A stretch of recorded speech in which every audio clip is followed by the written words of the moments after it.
And now presenting ZTEST. Hi there. Good morning. Thanks for coming. Steve Smith, CEO of ZTEST. Should have said October, but green. I don't think I need to read that. Forward statements. Printed circuit board. What are they? Well, technically it's just a thin board insulating material, but overall what they are, they're the mother of all electronic products. They are the backbone for absolutely everything electronic in the world. TVs, well, everything, absolutely everything. Watches, myriad. Obviously the backbone of it, the IoT, 5G, AI. Market overview. There's a myriad of different overlooks of what the PCB board market's going to look like in the future. Mordor suggests it's going to be around 100 billion by 2029. ZTEST.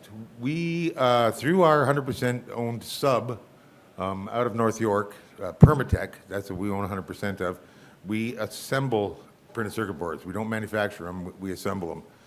We've got a 20,000 square foot ISO certified facility in North York and a wide variety of customers. We're a Class C compliant facility, compliant obviously IPC. We're very versatile. We've got, again, we're in a myriad of different industries. And we offer turnkey, or we can also procure materials for assembly. 40 years in business for Permatech, expertise, fantastic reputation. Excuse me, you've got a great turnaround time. That's what really makes us stand apart. We're able to do small, medium runs on time. Obviously all the certs, quality assurance, second to none. Effective, we're not the cheapest, but we're not the most expensive. And through capital expenditures over the last few years, we've got state-of-the-art technology. We can absolutely assemble absolutely anything in regards to a PCB. Urine. As I alluded to, that we can assemble top quality circuit boards in a variety of industries. High quality, quick turnaround, myriad of layers. We getting on to some of our clients, medical, mining, electronics, trucking, wireless, wearables. I mean, there's a plant, I believe, that has a circuit board in it. You come home and it says, you know, I need water. So it's there's in between fire hydrants in municipalities. The flow of water gets analyzed by a printed circuit board, a monitor, absolutely everything. Computers, communications, power, sensors, agriculture, water leak detectors, underground mining, moisture detectors. Our revenues post-pandemic came out strong we were growing from 2022 to 2023 to about 5.7 to 9.7, excuse me, in 2024. We did about 1.7 million on the bottom line in 2024 as compared to 165K in 2023. But the next slide shows that we have softened off a bit. A lot in the electronic manufacturing sector have softened. So we had 11 consecutive quarters of growth up until Q4, June 2024. Q1 this year, September, we declined to about just over 2 million. So the same modest increase for Q2, modest increase for Q3. We're just in the process of finalizing our audit for obviously Q4. Our year end should be out, well, will be out by next week, early. So people ask us, what happened? Well, overall, it's a macro pull. There's a lot of companies in the PCB assembly market in the metro region and otherwise that have been down 50, 60%.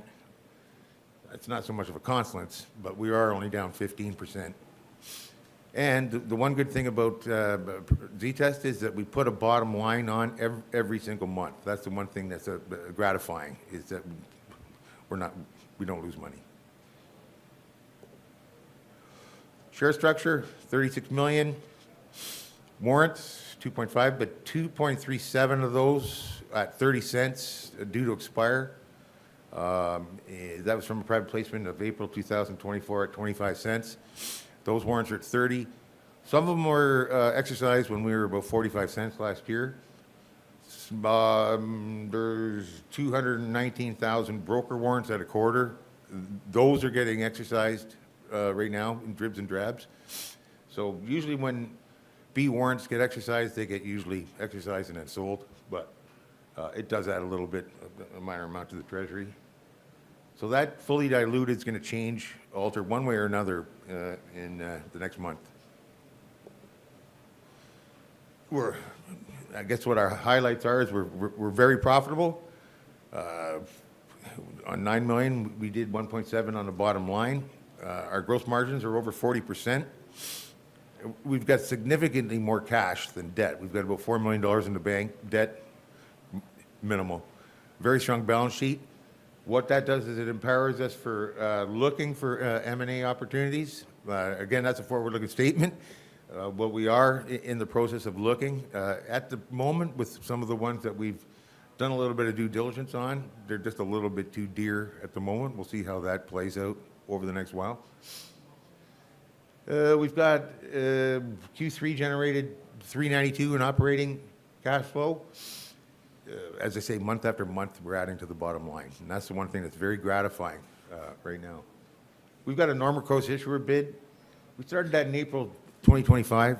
As it stands, we were pretty well utilizing that when we were under 25 cents because that felt, obviously that was a private placement price, that felt like we were gaining at that level. So there's going to be some thoughts on where to utilize the NCIB moving forward. We are around 28, 29, 30. We'll have to, excuse me, we have the ability to purchase up to about 2.7 million, and that will expire in April. So we'll examine how we want to utilize that coming up in the coming months. We are on the OTCID. That was merely paperwork and a fee to move to that. You're off the pink sheets. Easier for institutions down there to have a gander. I've been in the markets 35 years. Feel sometimes like 350, but Mike Kindy is with me. Oh, sorry, I forgot to introduce Mike at the beginning. He's our VP of Finance and our CFO. He's based out of North York or Toronto here. We've got a good board. Bill Johnson, our lawyer, is our corporate secretary. Dean Tiliakos and Dave Barnett, both very experienced in regards to business side acumen. Some pictures. That first one is our new machine that, and a further picture will show exactly what the components look like being fed into it. But that's a close to a $500,000 investment that allows us to, as I alluded to, be absolutely state of the art. Anything, absolutely anything that anybody comes to us with, we can assemble. Bottom picture, well, the bottom picture shows the actual components being loaded in. The resistors, the capacitors, it's quite fascinating. They come on reels. Obviously, the right-hand shot is a fuller shot of the facility. There's some of our testing shots. There's line one. There's a photo of our new machinery again. And obviously, what we have a great reputation on is anything that goes out the door never gets returned. You can't have them fail. So we have incredible testing, a microscope, X-ray machine. Again, in the middle, the one on the far left is the microscope. The one in the middle, obviously, is a shot again of actual components, resistors, capacitors being fed in to a machine. That's it. Thanks. Now we can open it up for questions for Mike or I.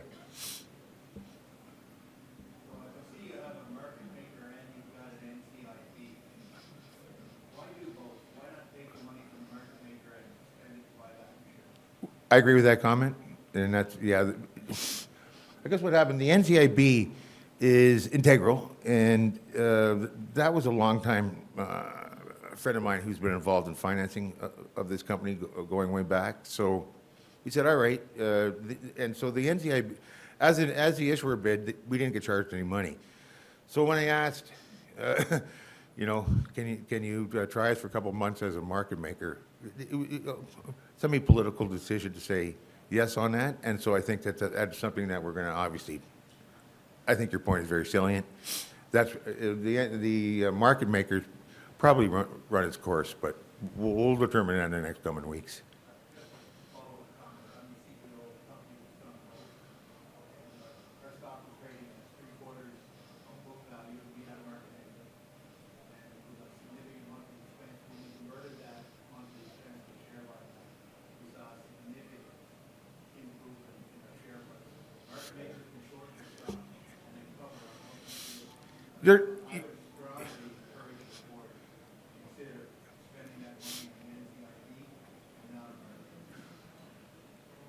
I tend to agree. I mean, they are good. I think a market maker is good under pressure, but you have to obviously be cognizant of the fact, or realize the fact that you're right, they're going to sell.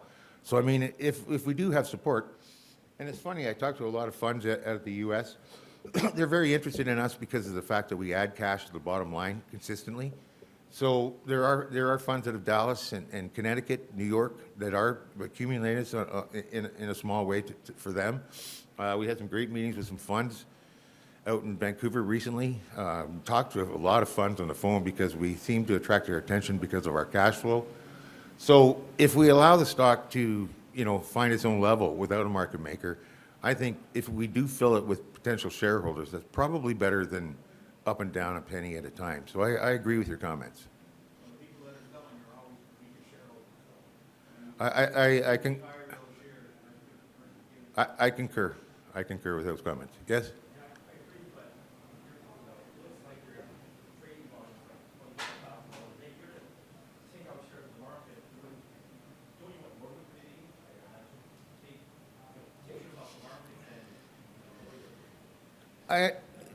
Obviously, yes, yeah, you want more liquidity, but sometimes I guess, you know, on the mining side, you hit a good hole, you're going to get liquidity for 3 months or 2 months. On our company right here, we seem to be able to gain or garner liquidity because of the fact that we are putting a bottom line on every single month.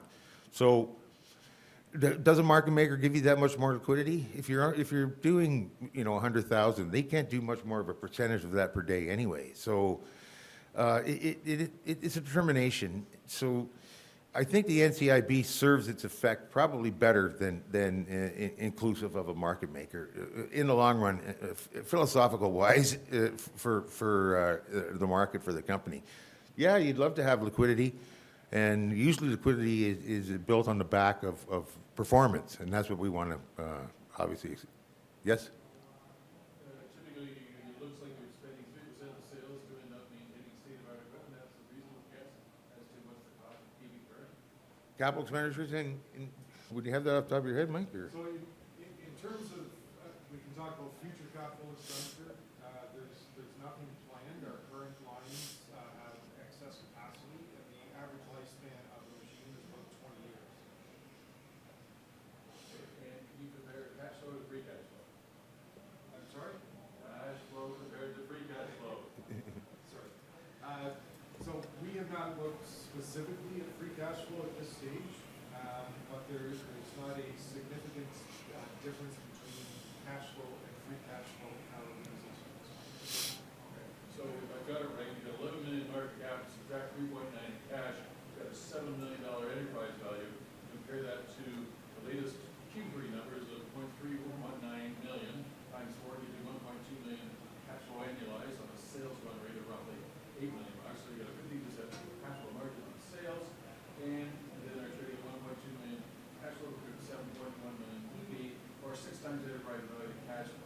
basically what you're trading at?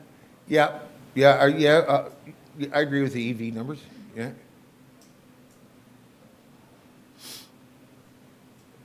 More to the different end markets and what we're seeing in them. The macro markets? Yeah, the end markets that you serve.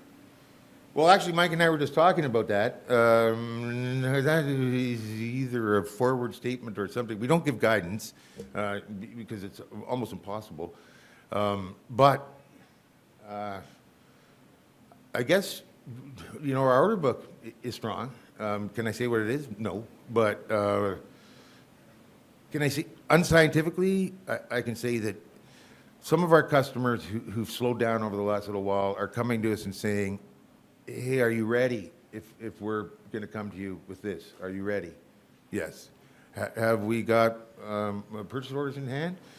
No. But are they, does it, and again, unscientifically, and this doesn't usually work in the market, but to try to answer your question, are we getting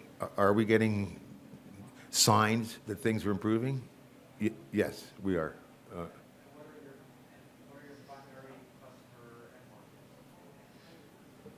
markets? Can we answer that? Or what are our end markets? What are our primary? So we can certainly speak to industry, but one of the things that our customers like is the confidentiality that we provide to them. So we don't disclose customers by name, but we are very entrenched in the power industry, a lot of the high load infrastructure. We're entrenched in the mining industry. We're involved heavily in transportation. So these are large markets that we're involved with. We also have some involvement in appliances, household appliances. So essentially, we market ourselves saying, if you need a circuit board, regardless of your industry, we can produce it for you. We are not interested in the companies that want to produce 1 million circuit boards and just mass produce those. We are interested in the companies that have clearly defined products, that are successful products that are going to come to us year after year after year for repeat orders. As for client concentration, if we've got our 3 top clients, if they do 40% in a quarter, the next quarter could be a different 3 as our top 3 clients. So in a year, our top 7 can change in the next year. And that allows us to mitigate factors of client concentration in one industry.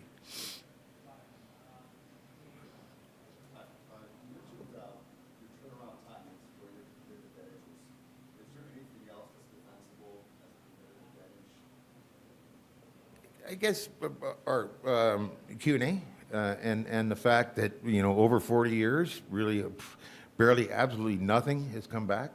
So, I mean, that's something, it's an industry where you make a mistake and, it's, again, if you're monitoring the flow between fire hydrants of water and your PCB monitor tells you it's fine and it's not, and somebody's house burned down, well, that's a pretty critical error. So we don't have anything come back. So I guess the quality assurance that Permatech has built up and the reputation that they've built up over the years is hugely tantamount to how they've been able to add clients. And Turnover in potential for the top 3 or 4 clients, does that give you any visibility as to what kind of sales might occur over the next 12 months, or is it, we got to say we're open for business, but we have no more visibility than 3 or 4 months? So the nature of being a custom assembler is that we do not have commitments that go beyond 12 months. We cannot secure any commitments beyond 12 months from our suppliers. So this is how the industry operates. It is basically on a 12-month cycle, whatever 12-month cycle our customers operate under. So everything, it's not necessarily July 1 to June 30 like our fiscal year. We'll have customers that their cycle may run November to October, others will run from March to February. But we do not make commitments beyond 12 months. because of that, we don't have insight into what is going to happen beyond, say, 8 months. We will have orders that carry out for 12 months, but we don't know what else is going to fill in that time, because there are a lot of orders that come to us that we fill in 4 weeks. So there's a lot of backfilling of the order book. We have a strong order book, and that will take us out for a period of time, but it's not sufficient to be able to firmly project what we're going to do in 12 or 18 or 24 months. No, I know you have one asset essentially, which is your operating company, and you have the parent, which is the public company. Typically, when you have layers, you're protecting assets. If you have one asset, why would you not just merge these two? And I'm assuming that your operating company pays into tax, which is profitable, and you've got a lot of losses in the parent. Have you considered? I also know that you pay directors' fees, the directors of both the sub and the parent. So you got simplicity of cost. Why not merge the two and save tax directly to your CFO? So the tax laws are such that if the companies were to merge, the existing losses in the parent company would not be usable by the sub. That's just the CRA rules governing mergers. So we have considered that, and quite honestly, there's not a significant gain to be had there. The other aspect is that if, and again, forward-looking statement, if you get involved in M&A activity, the parent company currently holds significant capital losses, and upon a merger, those capital losses expire. it also goes back a little bit to the legacy of this company. ZTEST was sort of created, was created way back in the 90s as an incubator per se, and the majority of shareholders at that time was a bit of a promotional group out of Kitchener, and they were looking for home runs. And so, one after another over the years, and at one point in the early 90s, they needed a circuit board assembler. So that's how the Permatech got acquired. But that group, over the years, and now the ZTEST has changed to have only the 100% sub, plus we've got 25% of a company called Conversant, which we carry at $1 on our books. We hope for the best for them, but they're involved in blockchain. And so, again, we hope for the best, but why the company is as it is because of a legacy standard with ZTEST. But your point is salient. But again, as Mike alludes to, in any M&A, we can utilize our carry forward. Yes?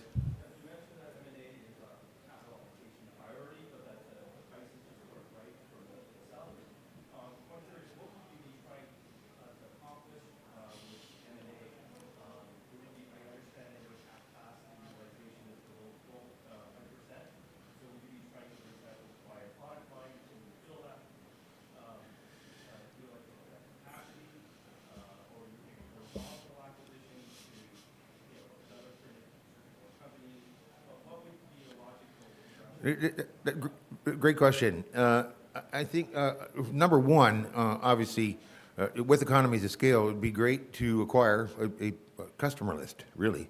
And looking at that, how can we blend two companies together? There are a lot of PCB assemblers in the metro, in the Southern Ontario region. How can we bring ourselves together? How old's our equipment? You're absolutely right about our capacity rates right now, around 67, 70%. So, yeah, how can we absolutely horizontally bring in something? That would be easy, actually. I mean, that would be. Like your pipeline, you have a pipeline. We do. 3 to Yeah. 5 people or companies, small businesses. What would it look like? I mean, for the tax on announced next month. Okay, one specifically, I guess, very old equipment. We were looking at one with very old equipment, so obviously that would be a customerless procurement. And they look at our margins of 40%, and most of our competition, they're going, in the 19 to 20% range. They go, how do you do it? So, some people that I get a hold of, they say, can we have a tour? Well, no. You know, you can, if you sign an NDA, maybe, and we get, and I can see your balance sheet, and I can see, you know, what your capital assets look like at this moment, maybe. But, you know, a lot of them want to have a tour to see how Seren Jan Igam, the president of Permatech, is doing it. I mean, it's spectacular. So there are other verticals.